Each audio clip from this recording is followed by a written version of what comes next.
وادی لقمان بانڈہ کے پرفضا مقام شینغر کا رہائشی عمر رحمان گزشتہ 1 سال سے فالج کے مرض میں مبتلا ہے، جس کے علاج پر انہوں نے لاکھوں روپے خرچ کیے ہیں، لیکن کوئی شنوائی نہیں ہوئی ہے۔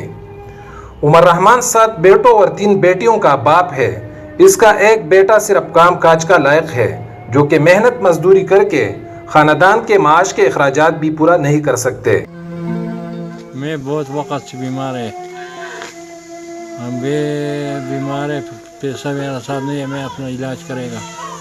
میرا چھوٹا بچہ بھی ہے، وہ تعلیم سے میں محروم ہو رہے تھے۔ ہمارا کوئی طاقت نہیں ہے، ہمارا سے کوئی آدمی امداد کر سکتے اللہ کے واسطے کی طرف، اس کو سے ہمیں بے شکر ادا کرے گا۔ بیماری کی وجہ سے اگر ایک طرف عمر رحمان شدید مشکلات کا شکار ہے، تو دوسری طرف ان کے بچے غربت اور افلاس کے مارے تعلیم سے بھی محروم ہو رہے ہیں۔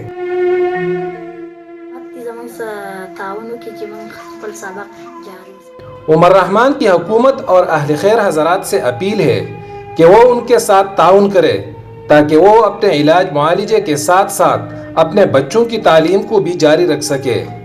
کیمرہ ٹیم کے ساتھ نواب بادشاہ، در اپڈیٹس، شینغر، لوور دل۔